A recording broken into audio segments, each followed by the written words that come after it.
bad, right, wrong. That's not where it's at in this film. Right, wrong, good, bad. Those are things for you tonight. Too many people have already decided for themselves, and you, whether grass is good or bad. What's most important is what you think. So without any preaching from this film, let's examine the facts and only the facts. There are too many false impressions and prejudices to do it any other way. Okay, then why isn't alcohol made illegal? It's a lot worse than grass. Like, take juice freaks, man. They get hangovers and cirrhosis of the liver. Besides, grass isn't habit-forming like alcohol. Right. The facts are, if you drink enough, alcohol will give you hangovers. What's more, it can even kill you. If you are a certain emotional and psychological type, you may become dependent both physically and emotionally and will join the 5 to 6 million known alcoholics in the United States. Now, what are the facts about marijuana? What do doctors and psychiatrists have to say about which is worse for you physically and emotionally, alcohol or marijuana? The facts are, at this time, there are no known damaging physical effects from the use of marijuana. But, unlike alcohol, when you take too much at one time, you don't pass out. You more than likely run the risk of an unpredictable and unpleasant bummer.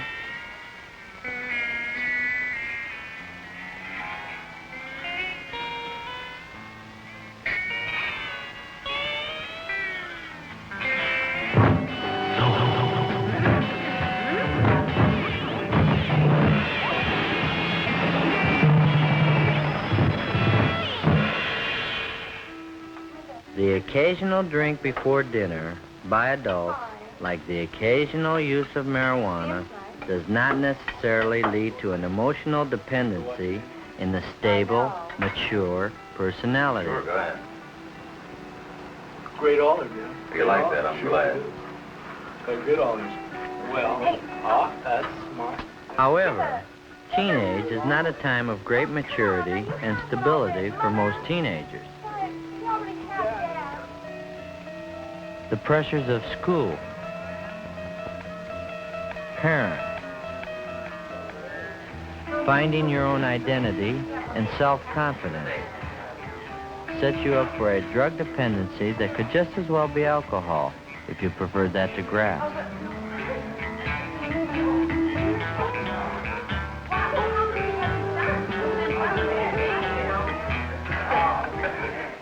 Some adults are not mature or strong enough to stand the pressures of their daily lives.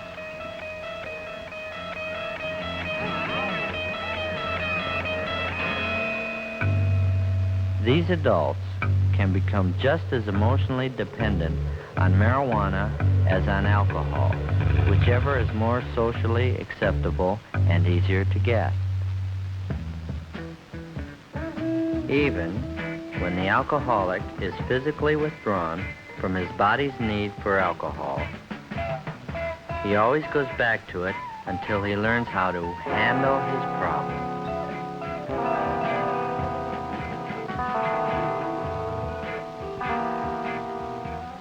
Just as the alcohol drinker who finds himself needing a drink more and more frequently is the warning sign of his dependency, so it is with the pothead. The more he needs the escape from reality or the pleasure of marijuana, the more he is becoming emotionally dependent, exactly as the square and unhip alcoholic adult does. Do two wrongs ever make one right? Cigarettes are much worse than pot, man. No one ever got cancer, man. That's right. It's a fact. No one ever got cancer from pot. But it's also a fact that no one ever dropped out of school because they were hung up on tobacco. And no one who just finished smoking a cigarette ever forgot she was driving a car as she tripped out on the beauty of a back road nature trip.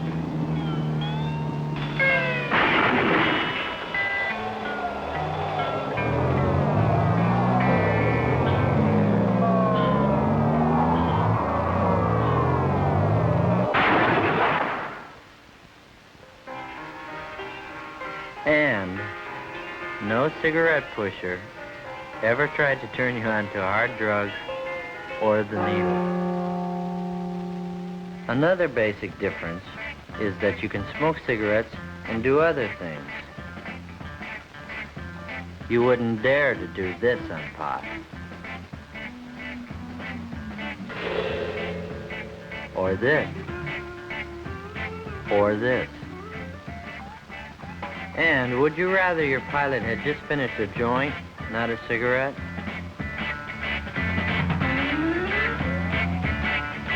Or your surgeon operating on your heart? Your attorney pleading your case? Your sergeant? Your dentist? Your flight leader? Your team center? Your LSO?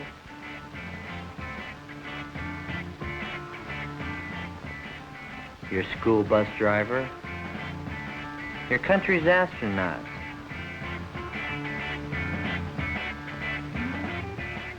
Or even the guy who is just changing your front tire? Would you rather he was smoking a cigarette or a joint?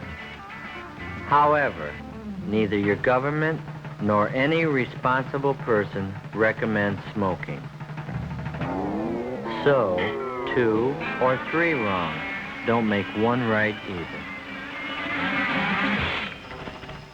Everybody knows that weed is addictive. You can blow as much as you want. I'm hip. And quit any time you want.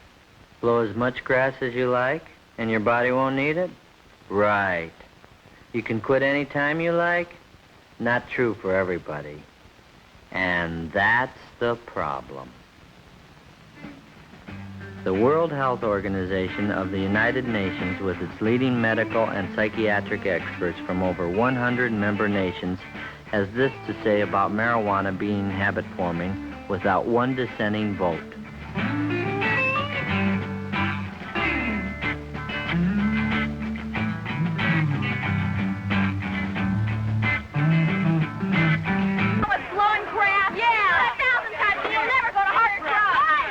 That may be true for the great majority who smoke pot, but it's not true for the many thousands who have gone on to acid, amphetamines, barbiturates, and end up on heroin.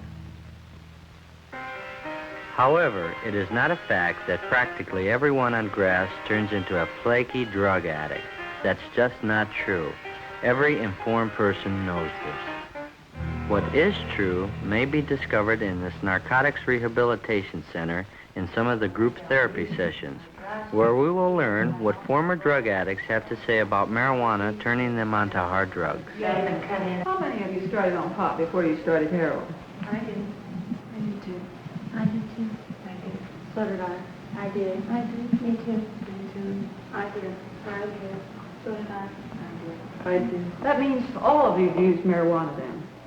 Yeah. I was 11 when I first started using. I was about 19. I think it's kind of hard to deal marijuana because it's so bulky, you know, and you have to go through the trouble of chopping it up and cleaning it. I think it's much easier to deal heroin, you know, than marijuana. Really, because, you know, all that bulk and everything, it's much easier just to have a small bag of balloon that you can carry, and then you can cut that up and get a lot more money for it. You know, and all the trouble you have to go through with it, you know, like cutting it up, especially if you get a kilo, you know, you have to cut it up, then you have to clean it, you know, and then you have to roll it and box it, you know, and can it. You know, it's just a big, really big hassle behind it, you know. That's why I think the dealers go on to dealing heroin and then get us to buying heroin. I think if you smoke marijuana or take pills or get loaded in any way at all, that you will be accepted into the dope world and eventually you will have contact with this environment. I definitely think that if you get loaded on marijuana, you are subjected to the environment and it does become readily available to you. That's the way it is, man. You know, when you're around a crowd and you're all smoking weed and then they start using some other drug and you go right ahead along and you end up using it and get higher. And then the weed isn't good enough anymore. And then you turn on to heroin, too. Most of you started smoking marijuana when you were introduced to narcotics? I did. I started smoking weed. For me it was, but I wanted a different high, you know, and weed wasn't, it wasn't good enough, and I heard that heroin and stimulants, crystals, were a better high, and that's why I went to them, you know. Yeah, I'm the same way, man. I guess a lot of people started that way. Speaking for myself, I did. I started on weed and got burned out, and I needed something stronger, so I went to heroin. Well, I started smoking weed, you know, because I was running away from something which was myself. And out of all I've run through a lot of highs trying to run away from myself: heroin, LSD, methadone. I like marijuana. I just couldn't handle it myself. I was looking for something else. I myself think really the real reason I started smoking marijuana, man, because usually I was one of the younger dudes from my neighborhood. I wanted to be accepted. I was weak, scared, and from this it led to heroin, and it's just been an endless time of going to jail back and forth, man. I don't like it, and I hope nobody else will use this, not because of the fact that it's bad itself, but what it leads to, man. This is the way I feel. Well, I can only speak for myself, but I imagine some of the other dudes in here feel the same way I do about it, that some people are addictive prone to it. I mean, like myself, I can't handle it because, I mean, this is just the way I am. I use it for an escape. I did it before I came in here. I hope when I go out that I've changed, in which I feel that I have, but I'm a small minority of people that we can't handle anything, you know, like my alcohol, I can't handle that. I couldn't handle heroin. I mean, weed because I needed something stronger to escape or anything else like that. And there's more people like me that I feel, you know. And I imagine some of the other dudes in here could go along. You couldn't handle liquor either. No. Yeah, it's a personality thing where there's a lot of people that can go out there. These are the files of the Research and Statistics Office of this Narcotics Rehabilitation Center. It's like out of 100 drawers, 9 of them are filled with file folders of people who have started on marijuana. The rest started on glue, pills, alcohol, and a few on heroin itself. A more accurate percentage is 78% of the inmates started on marijuana. However, what the computer doesn't say is there's certain kind of people that will avoid taking care of business and will turn to grass when they get hung up and forget about everything else they're supposed to do when they're behind grass.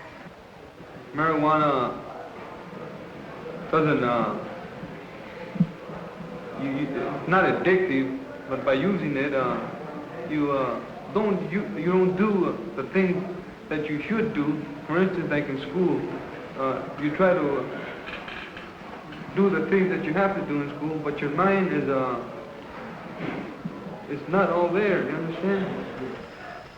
Nobody can tell me what to do with my own body, what I can eat, drink, or smoke. This is a free country, and nobody has the right to take away my constitutional rights. that could be a fact if you were the only one affected by what you do. But the Constitution and the laws that came out of it were designed to protect the individual and the group from irresponsible individuals, which is why there are speeding laws, building safety laws, pure food laws, pure drug laws, laws to protect your money, laws to protect children, laws to protect the aged, and even a law to protect you from taking your own life.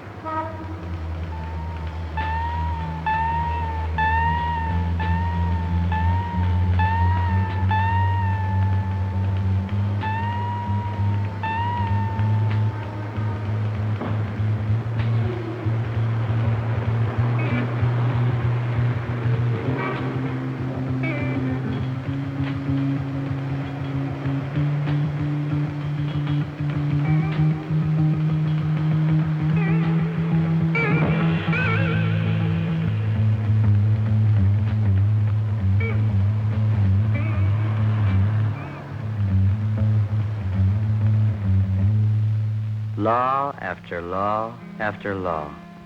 All of them hopefully designed by a democratic government to protect both the individual and the group. From aspirin to the latest vaccines, the manufacture and control of all drugs is government supervised.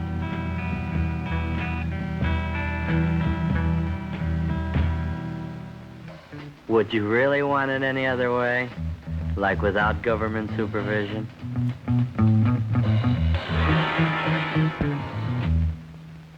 As a rule, and state governments,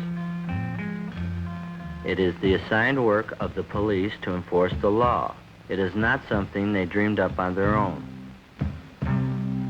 From the 10 Commandments to the Constitution, man has made laws to protect him from hurting himself in the common interest of the group called society. Doctors, psychiatrists, social scientists, chemists, biochemists, basically people who are not primarily concerned with the ethics or morality of the use of marijuana, have provided their expert knowledge to our legislators, which in turn has caused them to pass laws to make marijuana illegal, not as a matter of morality, but as a matter of health, mental health, period. I think it's terrible that the American people have accepted a law that makes smoking a harmless weed illegal. Marijuana is legal all over the world. There's no question about it. Marijuana should be made legal. Now! Now! Make marijuana legal! There's no question about it. Many young people agree with that. Let's examine the facts. First, marijuana is not legal all over the world. It isn't legal in Mexico, Egypt, India, Great Britain, China, Japan, or any of the major nations in the civilized world. Nigeria is one of the latest countries to make marijuana illegal. Here, the pusher is given the death penalty.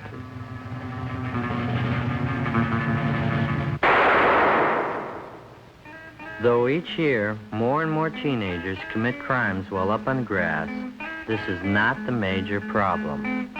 However, grass as a factor in crime must not be overlooked, especially in that percentage of unstable and aggressive types and those who wind up in trouble with the law because of something done while they are high on pot.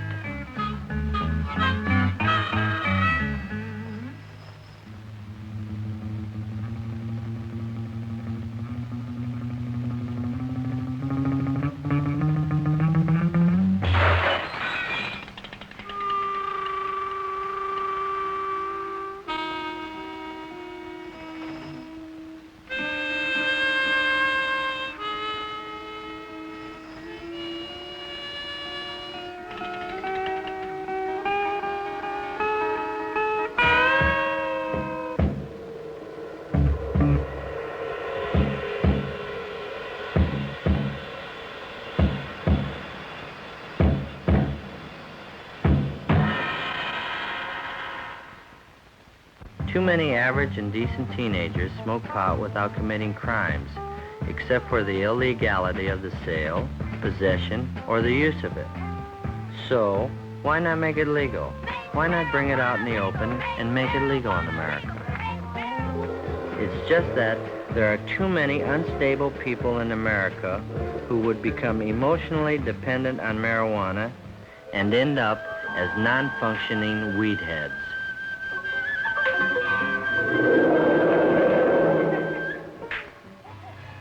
Easy availability and the implied approval of society will, in the opinion of many medical authorities, create a drug dependency problem far more serious than that of the 5 to 6 million alcoholics today. If the acknowledged effect of marijuana is much greater than alcohol, it becomes easy to see why the emotionally unstable and immature may turn to marijuana in even greater numbers than to alcohol, and eventually go to more dangerous drugs in the form of LSD, pills, and heroin. Who, me? Who, me? Who, me? Who, me? It's possible. And that's the problem. You can never tell who is so stable and so emotionally secure that they will not become dependent on marijuana or other drugs for pleasure and full-time escape. What's the matter? I'm feeling good. Nothing, baby. Nothing.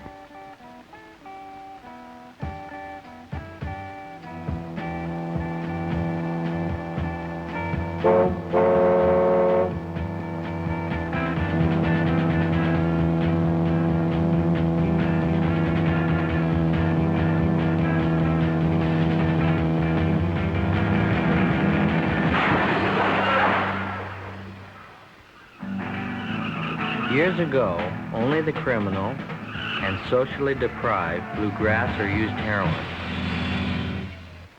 Today, the nicest people may be on grass. Why is that a fact? I took it on a dare. But only kids take dares. I dare ya! Come on! Jump! Jump! I did it! Jump! Come on, jump! Jump! I did it! Jump! Jump! Jump!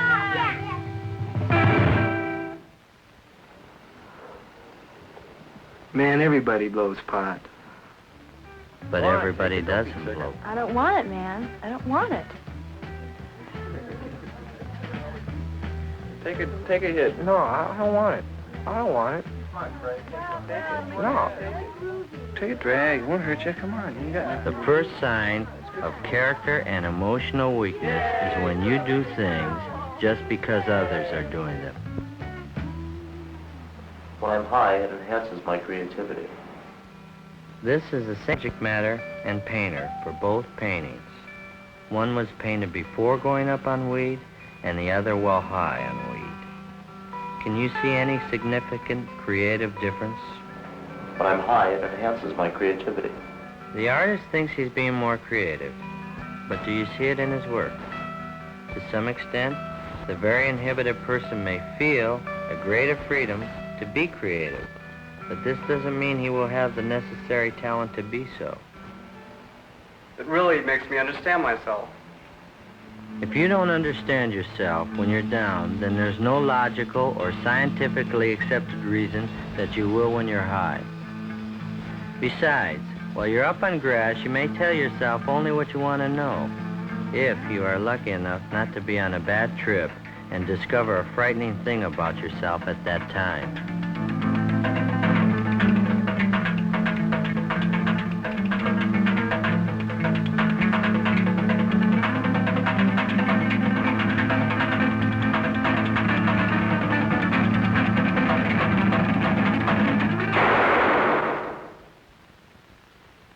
Let's face it, the reasons we've heard for blowing grass up to now are like an iceberg.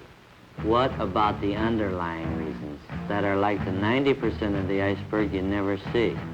The reasons below the surface that makes teenagers get so hung up on marijuana in spite of what their parents say and in spite of the big risk of being busted. The world stinks. Adults keep making wars. Next war will probably kill everybody on Earth, including me. Parents are hypocrites. They tell us one thing, but then they do another. Why don't they practice what they preach? Why are adults so hung up with making money? Think about it. School's a real bummer. Dull teachers, dull subjects. I just can't wait to get out. Why can't we dress the way we want in school? Sure, we're old enough to be drafted, but we're not old enough to vote. Why are they always treating us like children? Adults never have time to listen to us. And when they do, they just don't think what we're saying. If adults like to make war so much, why don't they go and fight in them? I'm better educated than either of my parents, but they don't listen to me. How can I plan for the future with the draft waiting for me? Why don't you come back some other time when everything is all right with us? And in the meantime, I'll do what I want to do here, and you do what you want to do where you live. Dig? Why shouldn't I smoke grass? Why shouldn't I live now and have all the fun I can? If I don't get killed in the war or by the big bong, all I can look forward to is making money like my father, and I know he isn't happy. You know, sometimes I think it's like a war. Everyone over 30 is the enemy. Over 30? Over 25. Obviously, these are things that bug a lot of the young people. But this time, rather than hear from the establishment, who run newspapers, radio, television, book and magazine publishing companies, political parties, and schools, let's hear from those other teenagers who aren't smoking pot. Not all teenagers are on grass. I'm not, and my close friends aren't. Every time someone wants to turn me onto pot, they tell me I'll discover myself. Well, I don't need that kind of crutch. Besides, I've never seen any potheads come up with any kinds of answers that help them cope with the kind of problems they have, or I have. I think the teenagers of today are very idealistic, but we don't have definite ways of showing it. We're not old enough to vote, and older people are always telling us what to do. So you can't blame us too much for fighting back. But I don't think taking drugs is fighting back. The most you can say for it is it's a sign of rebellion. But what we rebel about isn't changed one bit by getting high on marijuana, because when you come back down, nothing's changed. I think that parents have done the best they can. You can't expect them to know all the answers. Lots of us have had a better education than they have, but that doesn't prevent us from profiting from their experience. I think you've got to be real immature to get hung up on pot. Mature people try to find solutions for their problems instead of trying to find new experiences. I say that teenage is the time to put up or shut up, not to gripe and go on a trip inside yourself, but to have guts like our parents have, to go out every day and deal with the things in the outside world that bug them too. I know my parents are too hung up on making money and putting on a show for the neighbors, but that doesn't mean I have to put down money completely, because maybe now I don't need much, but when I get married, I'm going to have money for my family too. I just don't have to be as materialistic about it, that's all. The world is changing, and some things are still too hard for our parents to understand. But blowing grass, and that's really a cop-out, and it won't help our parents understand the darn thing. School is like everything else. You only get out of it what you put into it. It's not a party. The way I look at it, I'm here to learn. Even if some of the subjects or the teachers aren't the greatest, I've got to make the best of it. I'm here for an education, and everything extra is just gravy. There really is a communication gap, but I think that if I have a better education and better life than my parents, I should make the first move to make that gap become smaller and smaller. From what I've read and from what I've heard, there are millions of adults over 30 who don't like the establishment or going to war any more than we do. I honestly believe that adults are disappointed in us because it's always been expected of young people to try to change things, to make things better, or at least prepare to change things if we don't like them. Not to cop out on life through grass or other drugs. No, not for me. I'm more interested in dropping into the world I live in than turning on, tuning in, and dropping out. I don't like to criticize anybody, but I think that too many teenagers don't have too much purpose. It's like they don't have any goals. I don't mean that they should just be planning to make money and all that, but I think that trying to find something you'll enjoy doing for the rest of your life is the least you can do now, because everybody has to work, even girls before they get married, and even after they do.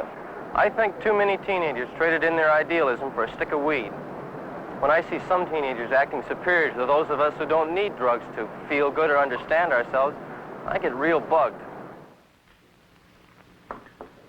Well, now, you've heard from both sides of the question. But what you do with your life is up to you. If you become a pothead, you risk blowing the most important time of your life, your teenage. That unrepeatable time for you to grow up and to prepare for being an adult that can handle problems and make something meaningful out of life. Or you have the choice to have the courage to see and deal with the world for what it really is. Far, far from perfect, but for you and for me, the only one there is. While it's true that some of you will actually go to the moon and perhaps other planets, it's also true that in a few short years, this world will be your establishment, and you will be the establishment. And what you do or don't do about it will be your scene. You're the generation with the brain power and the opportunity to do more for the human needs of this world than any other generation in history. Let's hope that your teenage children don't have too much criticism about what you did or didn't do because you were on pot.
Fun?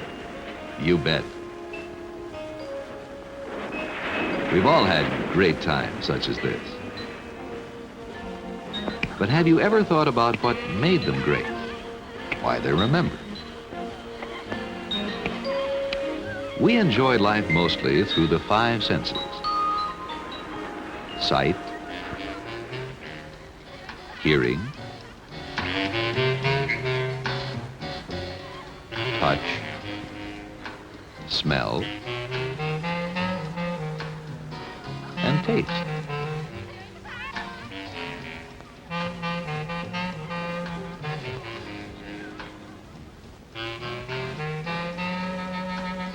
Your five senses do their job through what is known as your central nervous system. Throughout your body, a network of nerves feed information to the brain. For example, the sense of touch. At a speed of nearly 250 miles an hour, a signal flashes to the brain. Your brain tells you it's hot, and almost immediately tells your hand to pull back.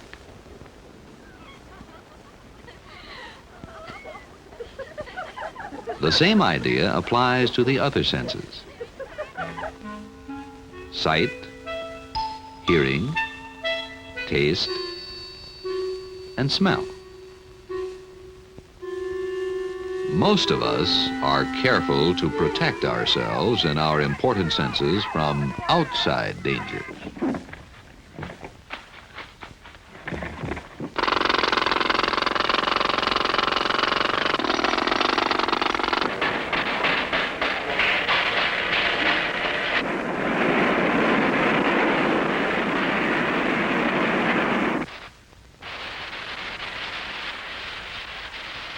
We try to protect ourselves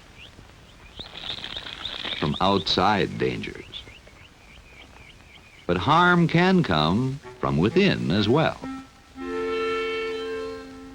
And not only from things we recognize as poisons. Medicines, for instance, that are good to take under the direction of a doctor can be very dangerous when used any other way.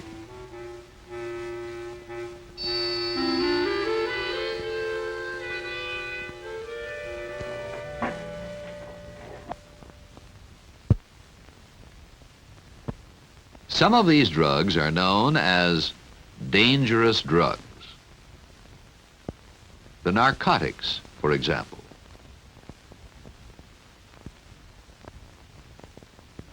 In the skilled hands of a doctor, however, some narcotics can be used to kill pain or put patients into a deep, restful sleep. Narcotics tend to numb or deaden the nervous system so that the patient feels nothing. One group of drugs is known as depressants.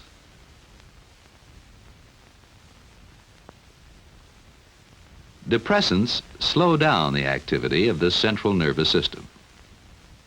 Depressants can be used to cause sleep or calm extreme fear, such as that often felt by mental patients.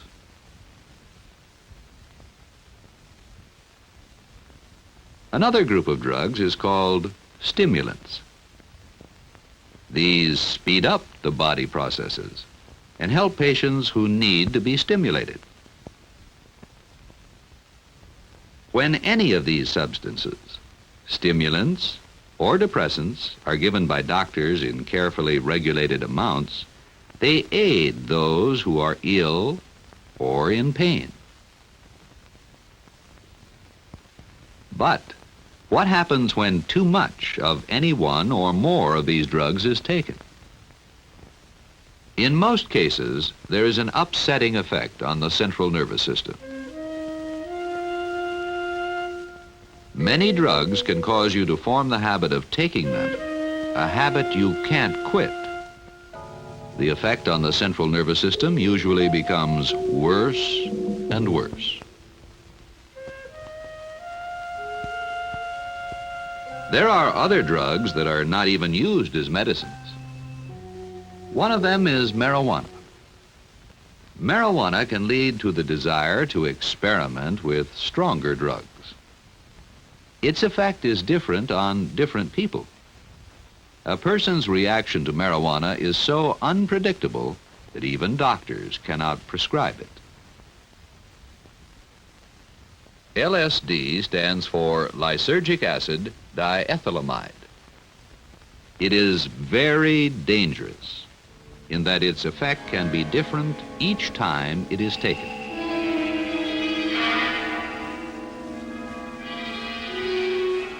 LSD twists reality without the user being aware of it.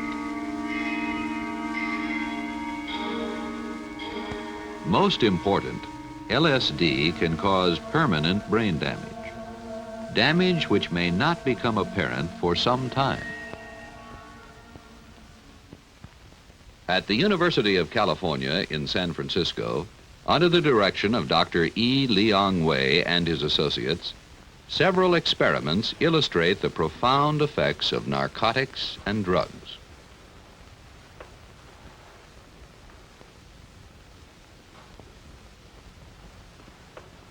A normal rat can easily climb down a pole.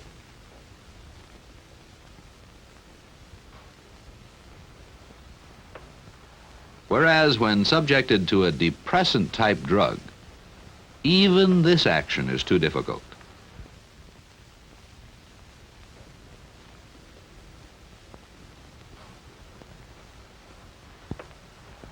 Depressants cause muscle weakness. The mere act of walking is difficult. Balancing on a rotating rod is no trick for a normal rat.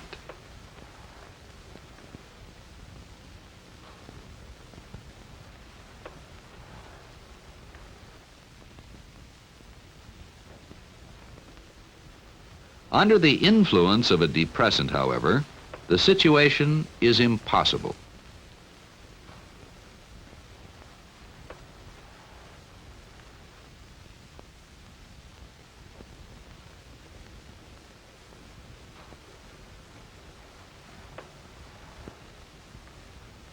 The merry-go-round world of any drug addict is a nightmare.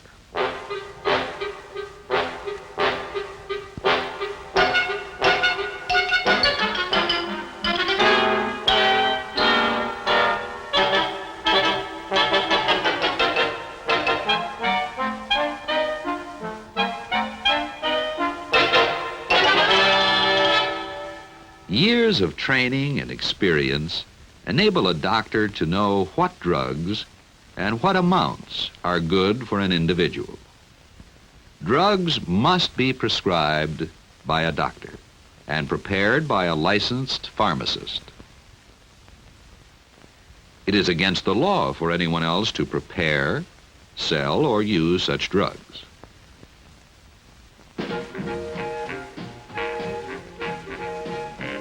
These laws exist to protect people from hurting themselves or other people. Breaking these laws is a serious offense.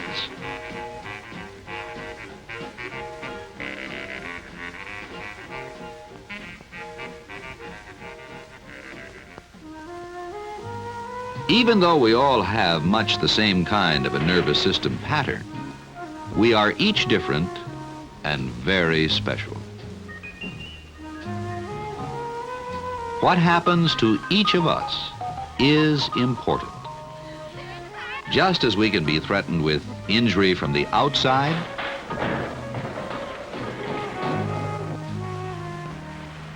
harm from within can be just as serious. The inside story is that your body may be seriously affected if you experiment with drugs you don't need. But it is even easier to protect yourself from this inside danger than it is to shield your eyes from the sun. Drugs and narcotics should be prescribed only by doctors, used in hospitals, and by people who are ill.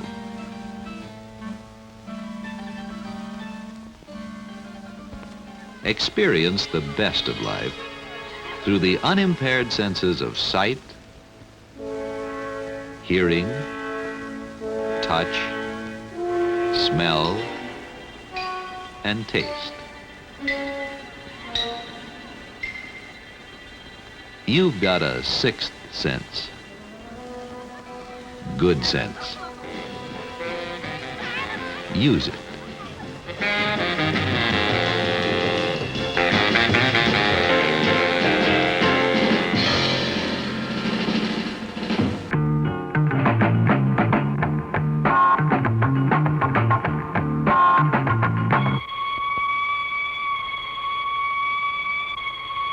Oh my God, I don't know what to do. Just pull over here, man, please. Pull.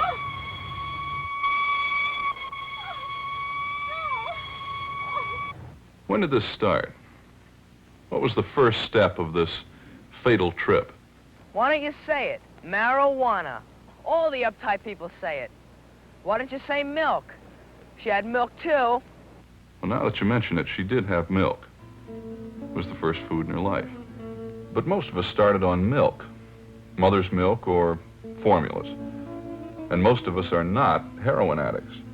So it would seem that the milk argument is either silly or dishonest, because the same thing could be said about orange juice, tomato juice, prune juice, apple juice, frosteds, or water. And we also agree that it isn't true that all people who drink the drug called alcohol or smoke the drug called marijuana will become heroin addicts. Well, what is the truth? Since we all agree that it isn't the food we eat or drink that can make us become heroin addicts, it must be something else. So, since we're talking about a drug called heroin, let's find out from young heroin and ex-heroin addicts if it was a drug. And if so, what drug was it that started them off? But first, since most of us believe that we are not the type to become heroin addicts, because we are different, let's look at some average young people, very much like yourselves, from 14 to 19 years old. Let's really look into their faces. Let's see if there's anything about them that's different from you. Something that would make you say, wow, that's a real drug addict, a dope fiend. Which one of them looks like a heroin addict to you? Did you find the drug addict in that group? Was it him? Her? Him? Her? Her? Him? Oh, Kim, Him. I'll see. Which one? What did you decide? None of them? Some of them? All of them? Let's ask them. Which one of you is, or should we say, has been a heroin addict? I have. Me, too. Me too. Me also. I have. Me too. I have. I have too. Let's go 3,000 miles across the country to the Horizon House in the ghetto streets of New York City's Lower East Side. Let's see if we can discover what made these young ex-heroin addicts start using heroin, especially when they knew how dangerous it was. Was it something inside themselves? Was it another drug? Was it because of poverty, the way they lived? And perhaps we can learn what made them cross the drug barrier and what was the first drug barrier they had to cross. And the first drug that I used, I started off drinking, then I went on to marijuana. What were you drinking? I was drinking wine, beer, and then when I started using marijuana, the high I was getting from it, you know, I wanted something better because it was not, it wasn't it didn't satisfy me too much after I was using it a while. So I went on to pills. What kind of pills were they? True down. And all this happened while you were going to school? Yes. What grade were you in at that time? I think I was in about 7th grade in junior high school. I started drinking liquor and wine, beer, you know, all kinds of beverages. And then after that, I got into the hard stuff. I started snorting. And I snorted it for, let's say, about 6 months. And then after that, like, my friends, they were all skinning and manning, so I wanted to do that too, because, like, I wanted to be with them, you know. Like, everything that they did, I wanted to do it too. So I just went right ahead, you know, like, you know, I was even scared. I was scared of needles. Like, you know, when I was small, I used to say, oh, I'll never take drugs. I'll never put a needle in my arm. But, like, you know, when it came up to the day that the needle was there, and I was gonna say, all right, I'll take it. Like, I wasn't scared anymore. I first started out smoking marijuana, you know, with my friends. That was the first thing they started out doing. You know, I just, like, went along with them, started smoking, you know, smoking on the weekends. Then we started smoking every day. And then, like, we felt, you know, that it wasn't really, you know, doing nothing for us at a period of time we were doing it. And, like, you know, we felt that we should go on to something, you know, stronger. So they started, you know, shooting heroin. And at first, you know, I didn't want to get into heroin because what I used to hear about on the newspaper and on the radio about kids ODing and all this, you know, it had me kind of scared, but, you know, I just went along with it, like, to be accepted with them. I felt that if I didn't do it, that they would, like, push me aside or something like that. I had lots of time in my hands, and I had a group of friends that I hung out, and we really had nothing going, and there were some people, some guys and girls around the neighborhood that were really known as the most together people in the Lower East Side. You know, tough image, gets high, you know, dealers, you know. I started hanging out with them because I liked their tough image. You know, like nobody would mess with you if you hung out with them. And I started, like, taking pills and medicine. First drug was marijuana.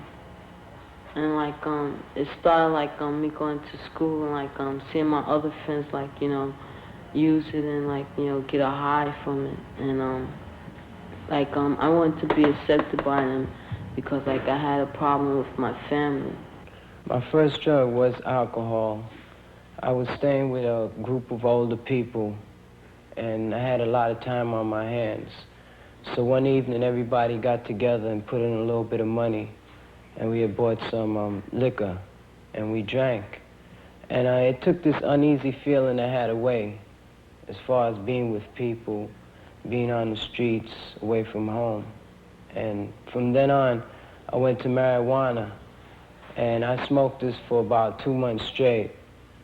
And I found out that I didn't have a physical habit from it, but I had a psychological dependency on this drug.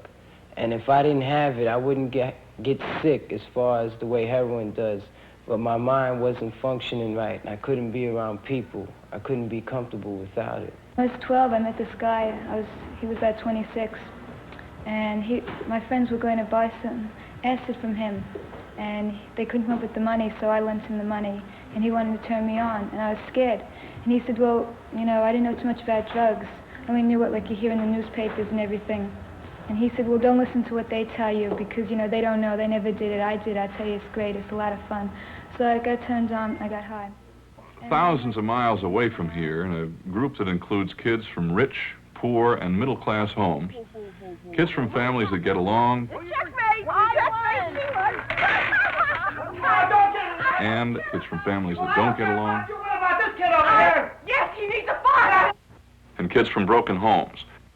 There's something we still need to know. Did any of you turn any of your friends on to heroin?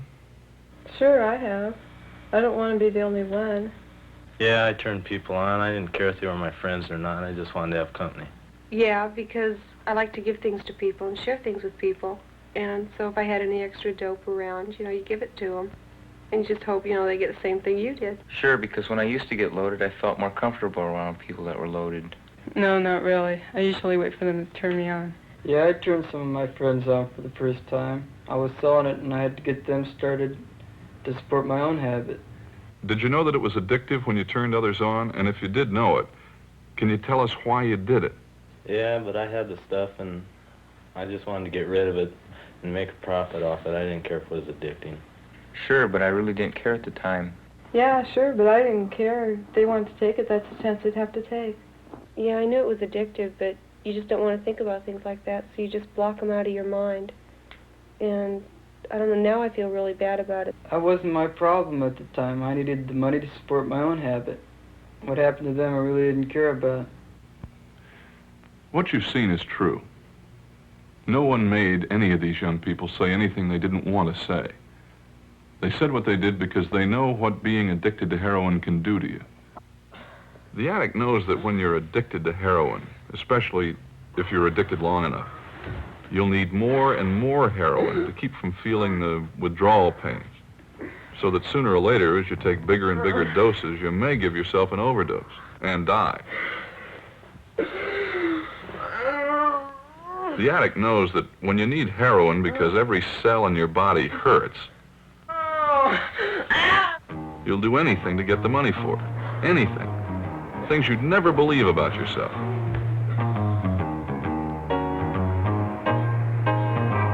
And they know that if you keep doing things against the law long enough, you'll get caught. Okay, hold it. Freeze.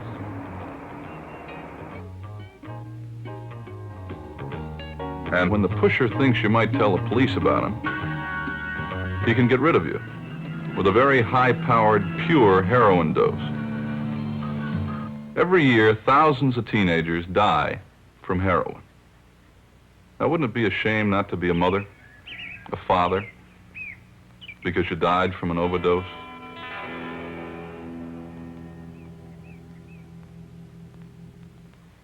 By now, we've learned that heroin can be the last stop on a no-return, one-way trip for the thousands of young people who broke their drug barrier with alcohol.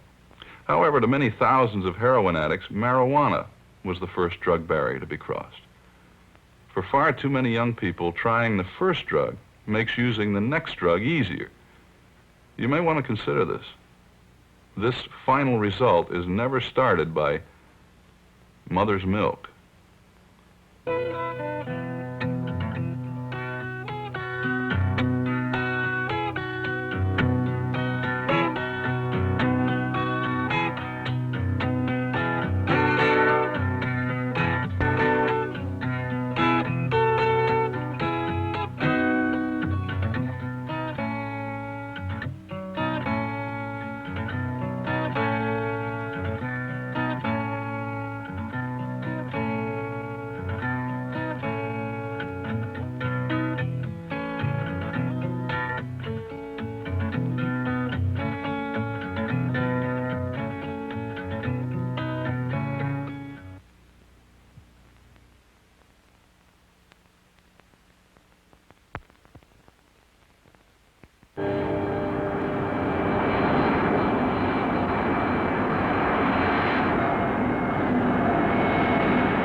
any work you do, it's important to be able to make sound decisions.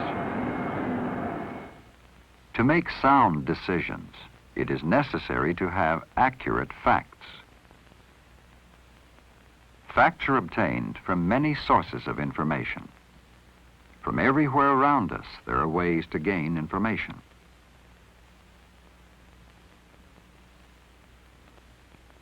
Because there are so many ways to get information, we must evaluate it by considering its source. Does it mean what it seems to mean? Is it true? One of the things it is important to know the facts about are alcoholic beverages and their effects on behavior.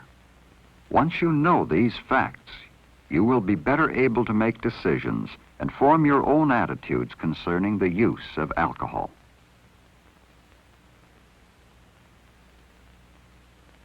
Why do people seem to have a good time when they're drinking?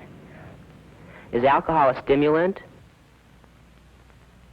Do all alcoholic beverages affect you in the same way? Why do some people act differently after they've been drinking?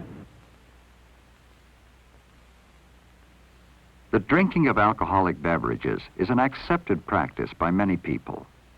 The older you get, the more you will be exposed to these situations. How will you handle them?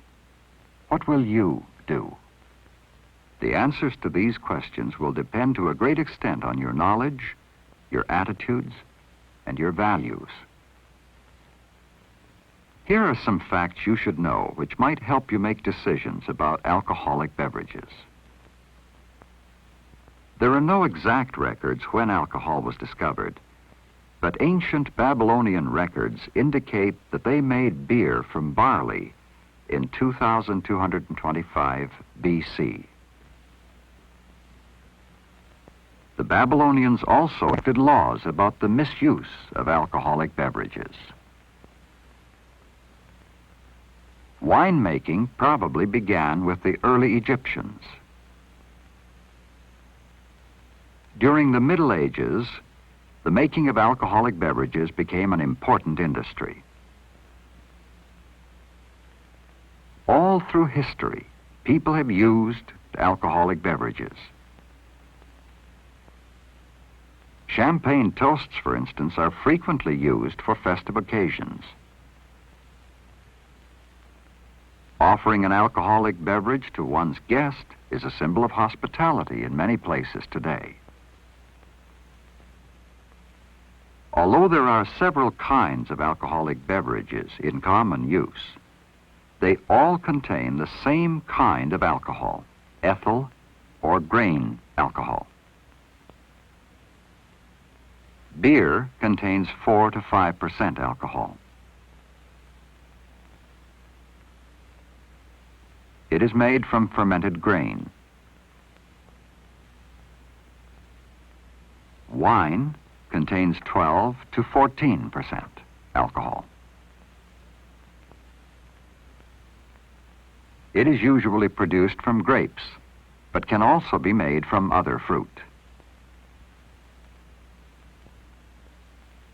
Sometimes additional alcohol is added to wine to bring the alcoholic content up to as high as 25%.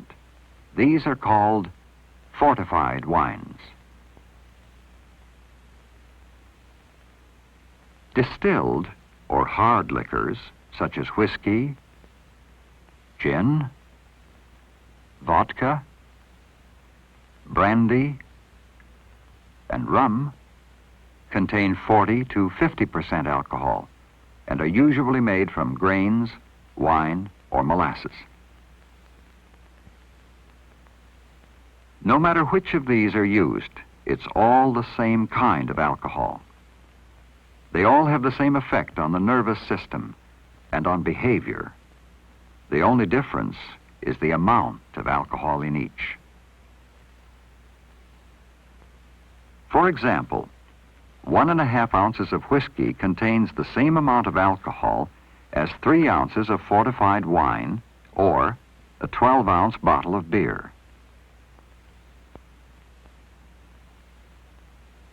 Because alcohol contains calories, it has been called an energy source. But it's not really a food. Because it doesn't have the minerals, vitamins, or proteins necessary for growth and health. When alcoholic beverages are consumed, the alcohol enters the bloodstream through the walls of the stomach and the small intestines. The rate of absorption may be slowed somewhat by the presence of food in the stomach. Under any condition, alcohol is carried by the bloodstream to all parts of the body very quickly. A person who drinks excessively over a period of time can damage, among other things, his liver. This is because alcohol interferes with the normal processes of liver functions and can damage liver cells. Although alcohol is absorbed very quickly by the body, it is very slow to leave. It takes about 1 hour for the body to burn up 3/4 of an ounce of alcohol in the average person. Another fact about alcohol is that the weight of the person drinking it has much to do with its effect on him. It takes less alcohol to affect smaller bodies than larger ones. That's why teenagers are more easily and quickly affected than are adults. Now that we have seen how the body assimilates alcohol, it is even more important to know how it affects the nervous system and our behavior. Many people believe that alcohol is a stimulant. It is not. The caffeine in coffee, tea, and cola drinks is a stimulant because it speeds up some of the body functions. It wakes you up. Alcohol is a depressant because it slows down some of the body functions. It makes a person drowsy and dulls the senses. Alcohol is closely related to ether and will affect you just as does an anesthetic. It can put you to sleep. Because of the first effects of alcohol on behavior, it is mistakenly thought to be a stimulant. This is why. The first part of you which it depresses or puts to sleep is the cerebral cortex. This is the most sensitive part of the brain. When the cortex is put to sleep, tensions are eased, self-consciousness disappears, and inhibitions are relaxed. People appear to be more excited, to be stimulated. They are actually starting to become depressed or anesthetized. As more alcohol is consumed, it reaches the lower brain centers, and the process of putting the brain to sleep continues. The brain is becoming more anesthetized. Controls that normally govern behavior are weakened. Judgment is dulled. Behavior after drinking an alcoholic beverage is unpredictable. A normally quiet person under the influence of alcohol may think he's the life of the party. Alcohol can fool people into thinking they are something they really are not. A normally peaceful person may want to fight. As more alcohol reaches the brain, it continues to anesthetize or put the brain to sleep. Muscular coordination is affected. Hearing is dulled. Speech becomes slurred. Sight is affected. As larger quantities of alcohol reach the brain, it is put to sleep. The person becomes unconscious or dead drunk. When sufficient alcohol reaches the brain, the part that controls breathing may be paralyzed. Death can be the result. Final proof that alcohol is a depressant.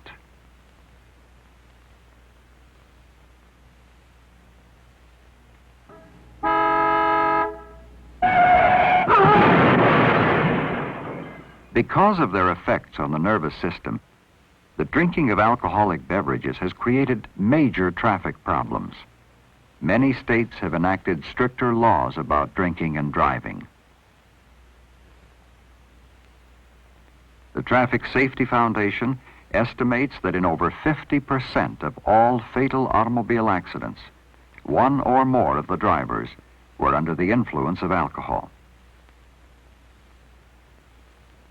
There are many reasons why driving after drinking is very dangerous. It can cause blurred vision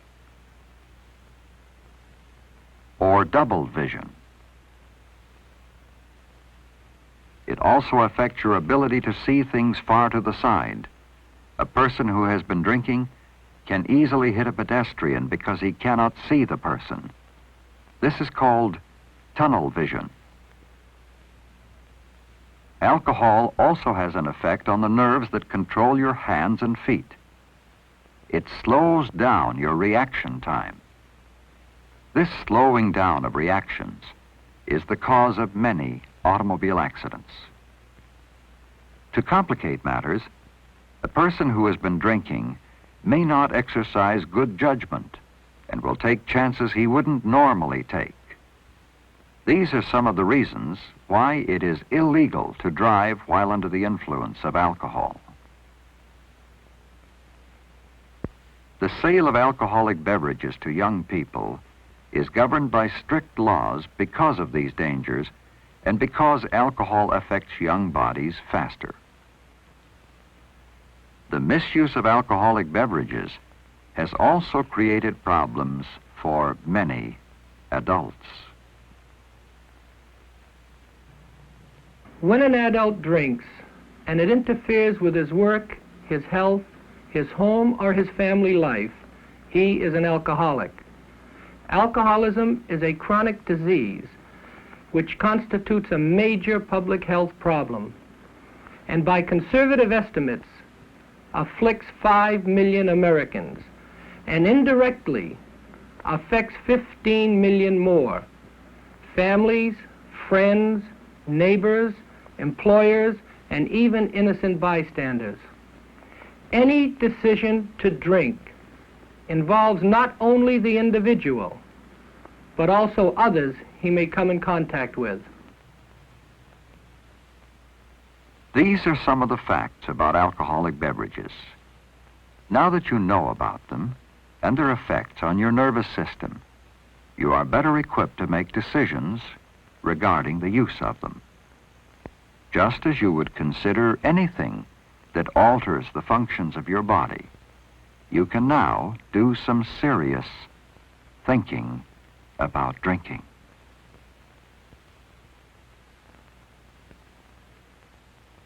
You look over here, look over at me, look over at me. See, you've got some mistakes. You want to get a blood pressure cuff and get his blood pressure right away, too. Okay, lay this. You're okay.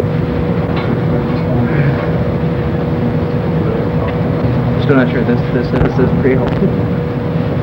It's authentic here. Good. Well, enhanced to be all right. Yeah, right.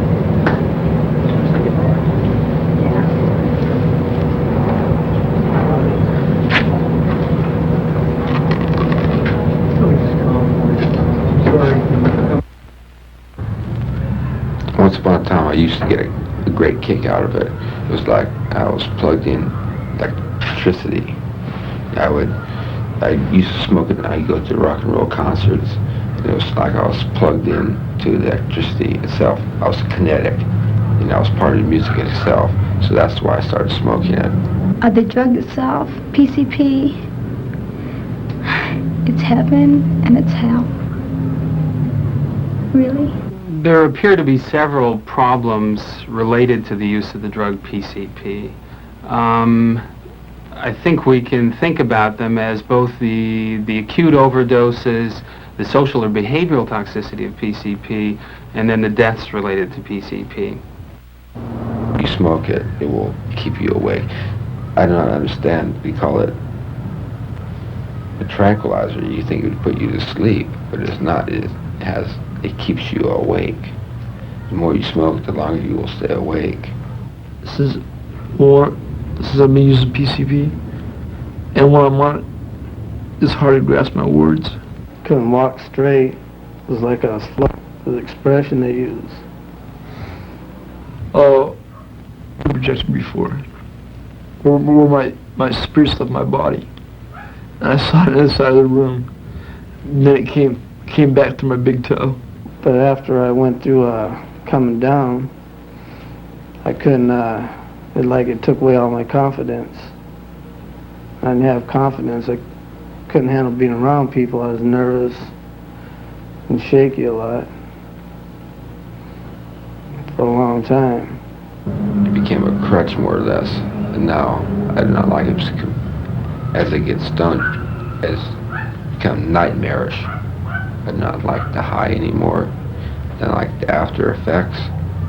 I don't like it around me. In fact, I'm trying to cut it loose, and it's a hard thing to do.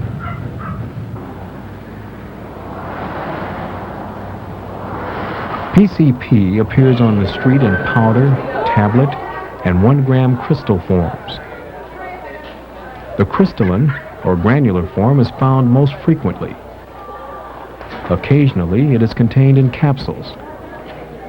Phencyclidine, found on parsley, mint, oregano, or other leaves, is usually in the form of a joint.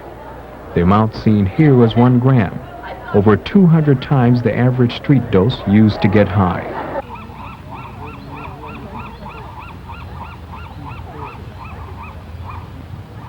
PCP was originally developed by Park Davis and Company as an anesthetic agent.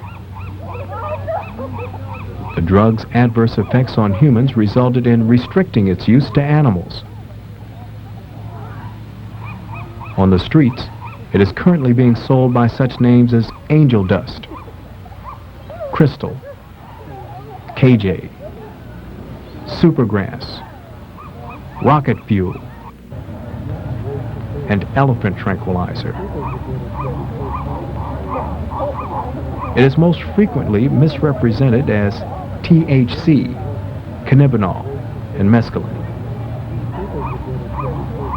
In San Francisco, researchers R. Stanley Burns and Stephen Lerner have been studying the PCP problem for over 2 years. Techniques developed by their organization for management and treatment of acute phencyclidine intoxication are now being used in emergency rooms and drug treatment centers across the United States. Stephen Lerner talks about their findings. 1950s. Animal studies revealed a potent, non-narcotic, non-barbiturate, intravenously administered anesthetic agent. Due to emergence reactions, agitation, excitement, disorientation, and a hallucinatory phenomena, further clinical studies in humans were discontinued in 1965. In 1967, the drug was first seen on the streets in San Francisco under the guise the peace pill, and since that time has been seen with increasing frequency across the United States. But we did have experience with it here in Hayward earlier, and I've talked to several people that have been into it for several years from the early 60s, and they told me that some unnamed veterinarian had processed it in liquid form on parsley and was marketing it in that way before it even showed up in San Francisco. The drug has there's a great profit margin in it, and the people have found they can manufacture it easy, and it's easier to get then for the user on the street. And some of the other things are a little harder to get. You get it in grams, and people will smoke it. Like, some people will get, like, out of a gram, you get like 30 joints. Like, I myself, will get nowhere close to, I'll get maybe 10 joints off a gram. So I would say I overdo it. I smoke heavily when I do smoke it. In this area, it goes for about $65 to $70 per gram. Down in Los Angeles, it goes for about $25 a gram. How long do the effects last? That's hard to say because that's really hard to say. I say they last between 6 to 14 hours after you smoke a joint. It lasts that long. If you smoke a PCP joint, the effects normally come on within 2 to 5 minutes. They peak or plateau within 15 to 30 minutes. You'll stay high for 4 to 6 hours, and it normally requires 24 to 48 hours until you return to normal. Under the Comprehensive Drug Abuse Prevention and Control Act of 1970, it is a misdemeanor to be under the influence of PCP, or to possess a gram or less of the substance. It is a felony to sell or have possession of the drug for sale. Why did I start using it? Because I liked it to begin with. I used PCP mostly. It was the friends that I had. The people I went to school with, they was doing it. And I was influenced by them doing it and hanging around with them. That's how I got involved. No, you can't use it on a daily basis. There has to be a pause in between. So I guess we've taken breaks of maybe 6 months. I did it off and on, and then I got into it where I did it day in and day out. Usually it was just in the summer, you know, as a summer thing to do. It's changed over the last 2 years, so maybe, you know, we've used it more often, I think. Yeah, I'd say so. Like when you smoke it, everything goes into symmetrical patterns. If you smoke enough of it, everything comes into symmetrical patterns, like gears will, you know, like, say for instance, like gears come together like this. You understand it? Gear wheels. Oh, like me, I got off on a trip like Jesus was talking to me, and I started acting crazy. You know, I couldn't bring myself down from that. And I had to go to the psych ward. I got busted under the influence of it, and they took me to the psych ward to bring me down. But it definitely leaves you out there. It alienates you. I kept talking about this and that and everything.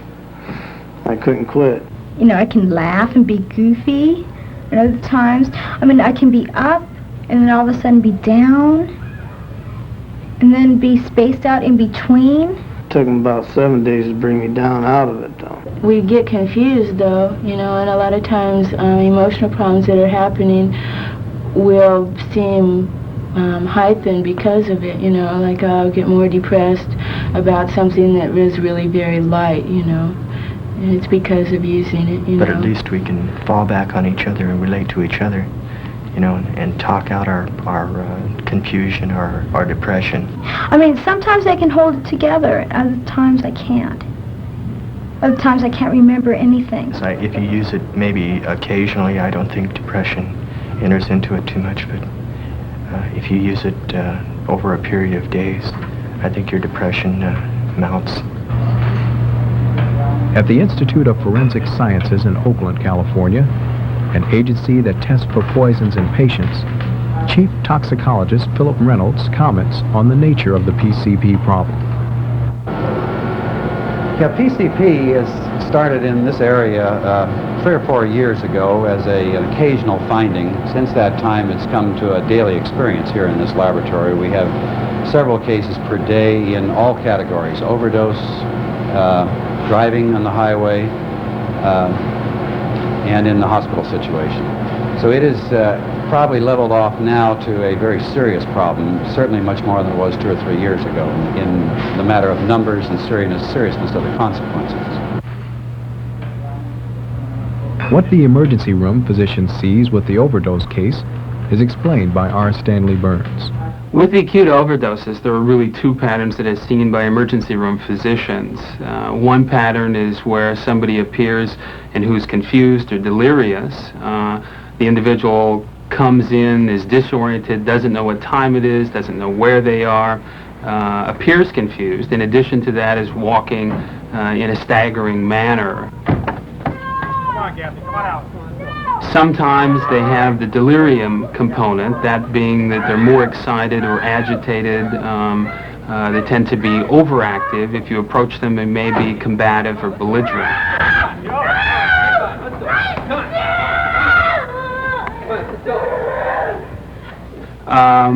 The person who presents confused may clear up and be out of the emergency room within a period of 4, 6, or 8 hours. It may take as long as 24 or 72 hours.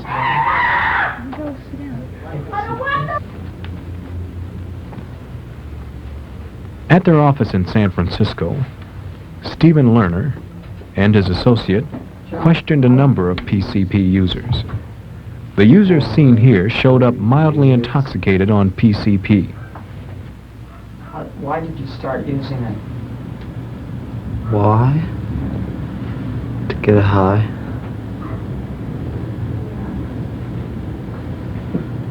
Have you used it today?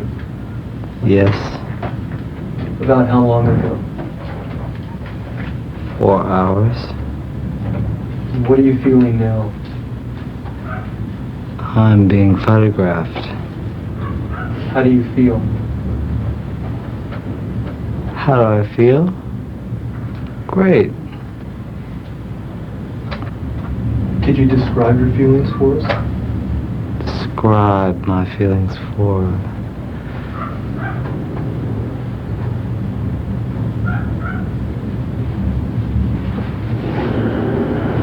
Yes.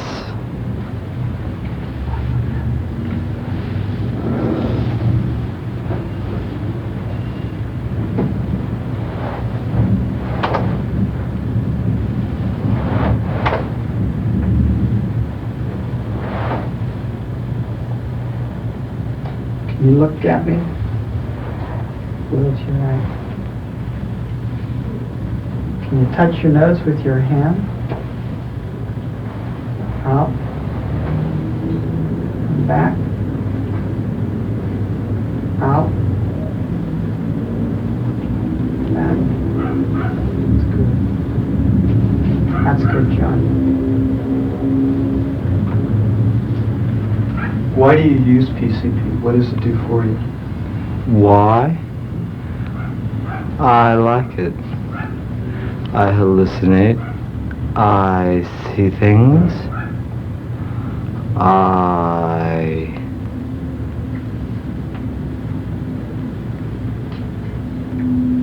like it. It's a good drug. Keep your head straight. Just follow my finger with your eyes, okay?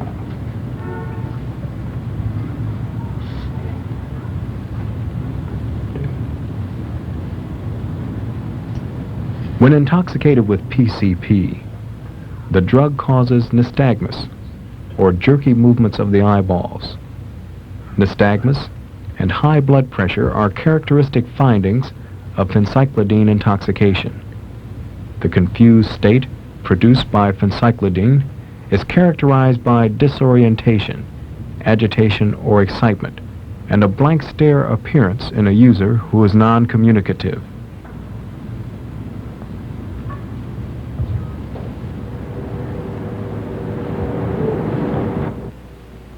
A second pattern that's seen with acute overdoses is the one where the person is found unresponsive.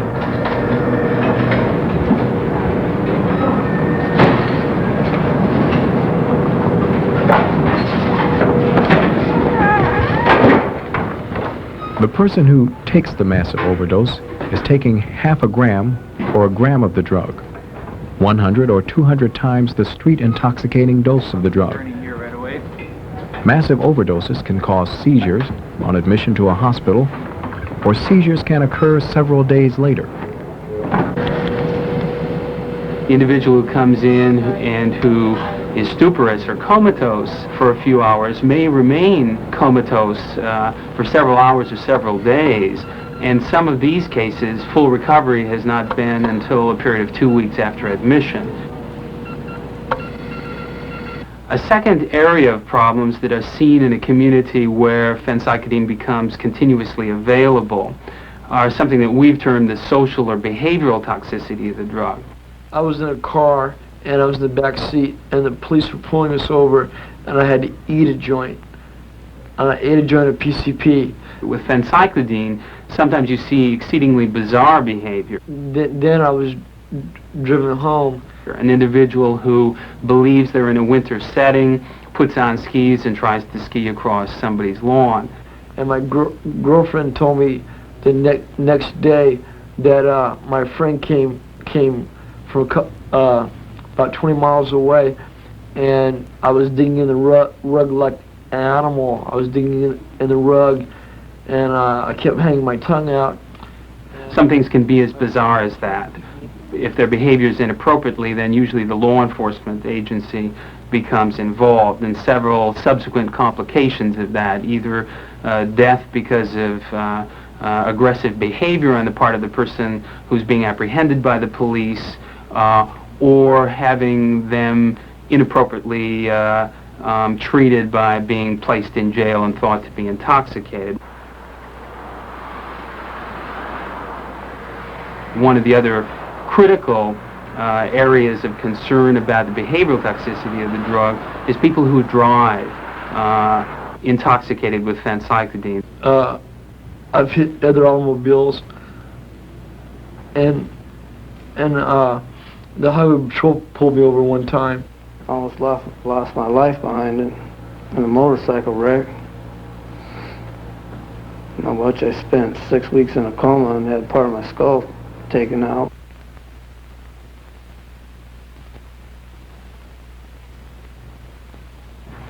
A third area are the deaths related to the use of the drug. I've one friend that died. He burned himself up in a fire because he was incoherent or whatever, and he just was sitting there and just burned himself to death. I've had a friend that has died from PCP. One friend of ours rolled down a hill and drowned in a pond. Well, in the paper, it came out that it was a combination of PCP and Seconal. It was an overdose. In Oakland, California, Chief Deputy Coroner of Alameda County, Roland Prawl, talks about the deaths related to PCP. We've been recently experiencing an increase in PCP or PCP-related deaths. In the year 1970, we discovered a young couple expired in Berkeley, and we strongly believe that the first two PCP deaths ever notated in the United States. And since then, we had picked up another 6 cases of PCP in 1974, 6 cases in 1975, and the first 6 months of 1976 we experienced 12 PCP-related deaths. 12 in the first 6 months are more than any other prior year. The major problem with PCP ingestion or smoking is that we're experiencing a lot of individuals that are going swimming after smoking PCP and drowning. The second greatest amount of deaths attributed to PCP is direct intoxication, ingesting an excessive amount of the material. There's another 4 that were associated with narcotics, and 2 were related with gunshot wounds and 2 suicide hangings. So it now appears that people who take a drug which they may not be familiar with and take too high of a dose may suffer the consequences, that seizures and death, or more likely stop breathing and die as a result if they're not found and brought to the proper setting. Oh my God. You had to ask that. Yes, I do, in a way, because I know for myself, when it's around me, it's hard not, you know, when other people are smoking it, it's hard not to take it, you know.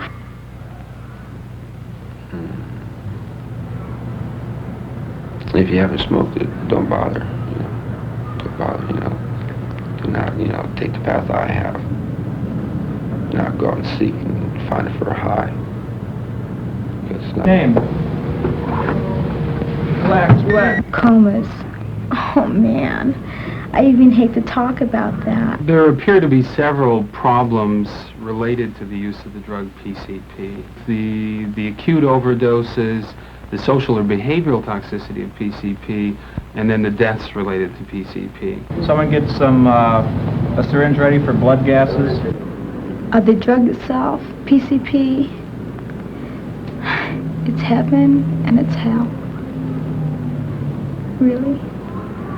It's like it took away all my confidence.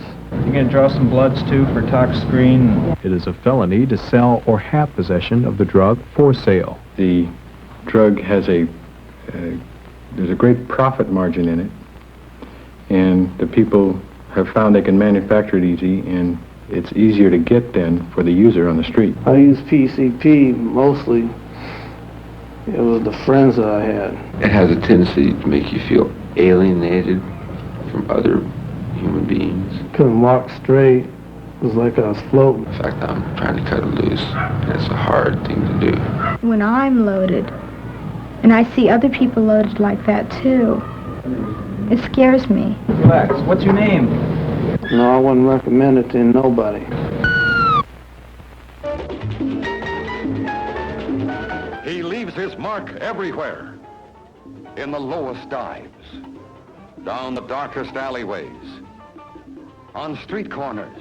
Now listen, the girls still get wound up and nervous, don't they? Okay, you give them a few powders for their nerves, even if you have to give it to them free the first few times. He peddles his poison even along the big town's Gold Coast.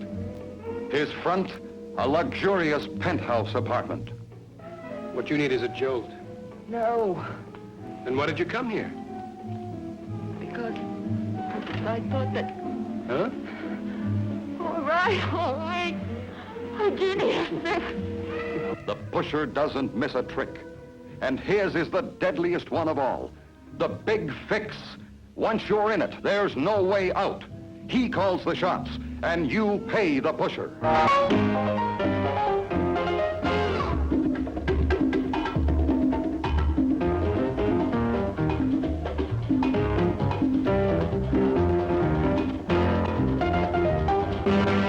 The pusher's greed stops at nothing. Like some predatory figure of evil, destroying every obstacle in his path. Defiling every woman he touches.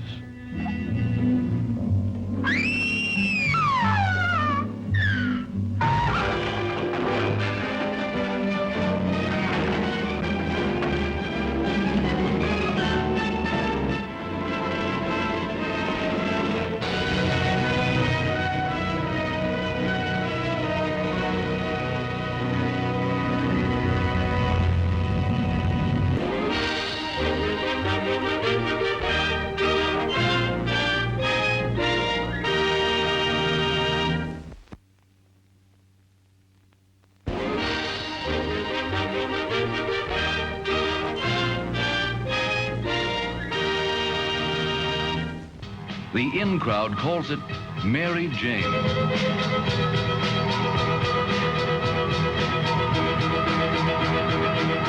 Does it make kids wild? Distort their senses?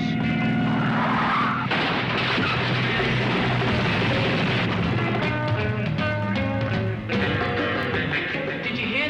That big city chick just died. Anything goes wrong in this crummy town, they blame pot. It's illegal to possess Mary Jane. Yet it's hidden in almost every high school hallway and locker room. How's your girlfriend? Girlfriend? Mary Jane.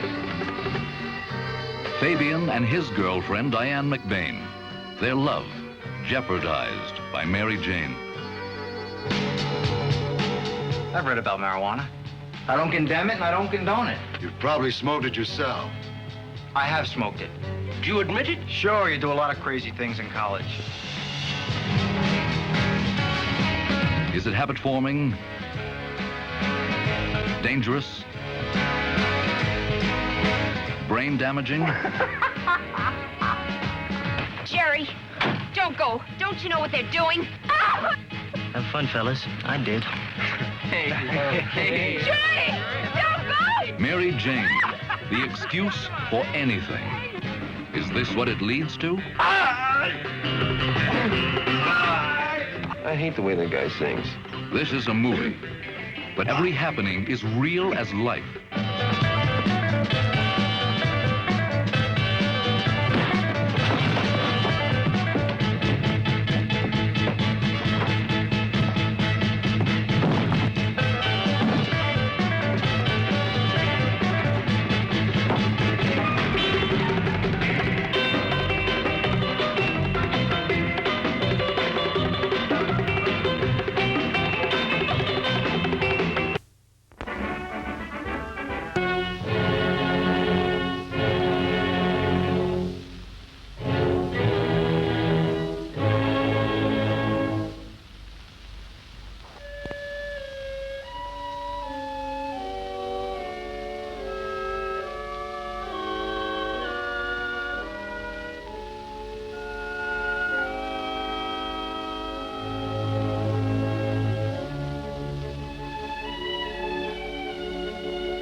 This is Maxie. She's 16, blonde, pretty. She lives at home with her family, her brother Artie,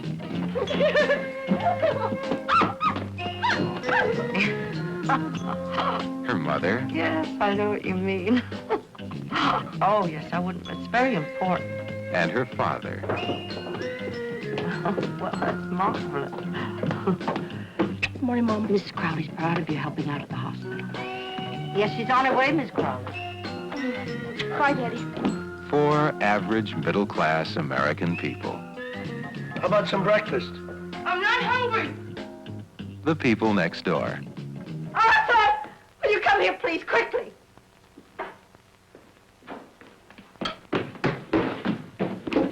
What's the matter? Please, hurry. What is it? I don't like it. It's too far. Too far. I want to go home. What the hell? I hear mountains. Mountains. Darling. Come back, sweetheart. Don't even look. Let me handle this. I'm all right. I really am. I'll be back. She's drunk. I see music. She's tripping. What? She's what? What are you talking about? What's the matter with her? Can you be quiet for a minute? Have you ever heard of LSD? LSD? LSD, huh? Where would she get a thing like that? Hey, you got any more of that stuff? Dad, listen. Get in here. You got any more of that stuff? Dad, you gotta believe me. I don't. Empty your pockets. I swear, I said empty them. No. God damn it, I will.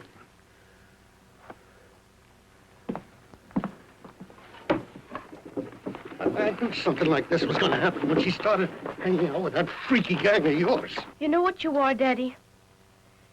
You're a jackass. This is not the first time I've tripped out. I don't believe you. Mom, we didn't talk about my sex life. What's the matter? You scared to ask? Where's Maxie? Why, you... Keep away from me. Keep away from me. What's the matter, Daddy? You scared, huh? Huh? You're scared, aren't you? Aren't you, Daddy? Daddy's scared.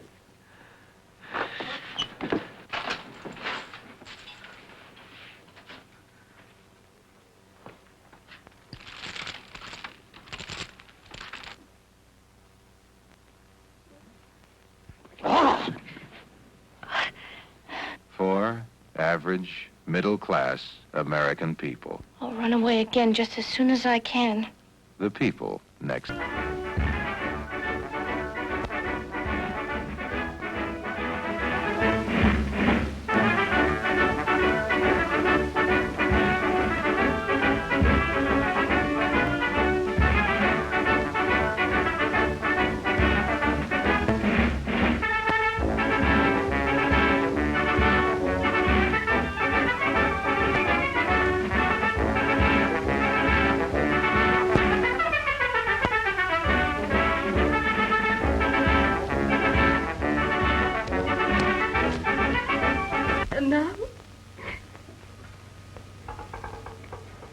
I never realized, Mother.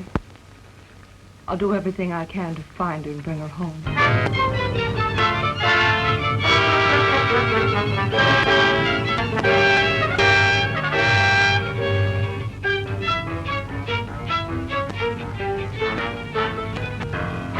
Circumstances are you to say you were in this house? The police will pass an innocent weenie roast on the beach.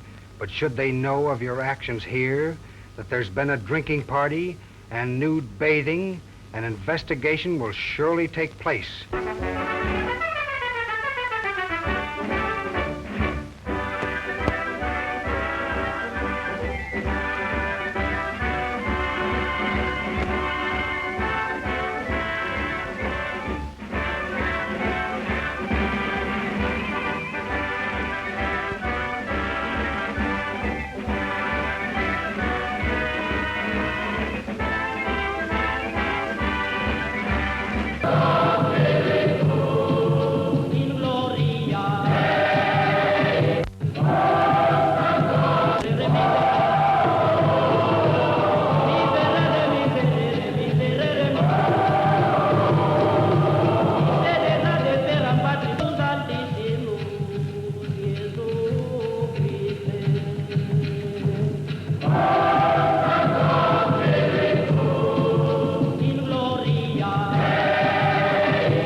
You think maybe I use too much sex fizz?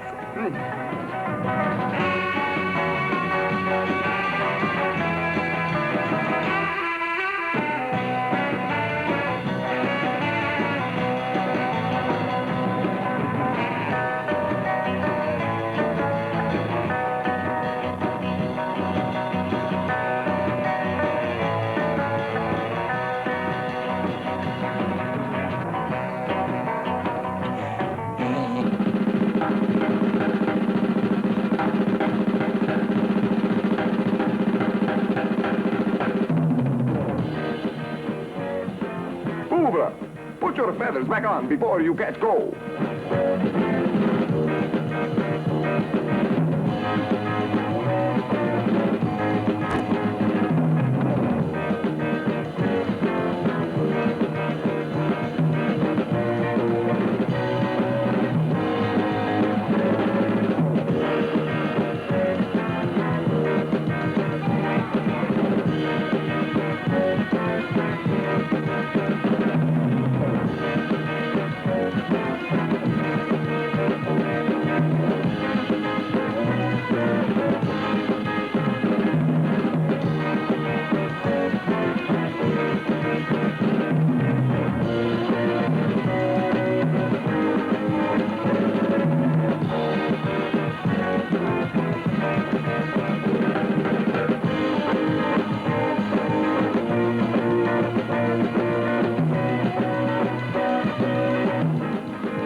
Solution must be more powerful than I thought.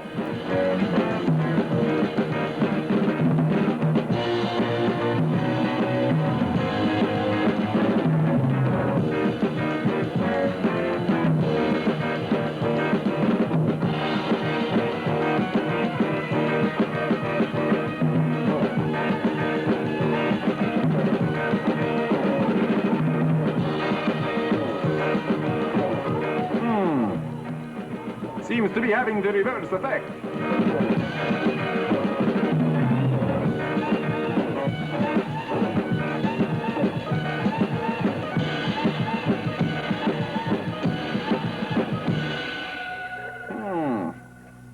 Here, Barbara, you try some.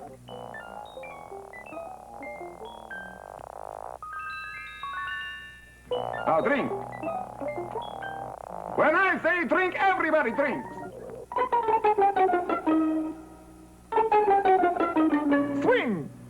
Swing! You're beautiful.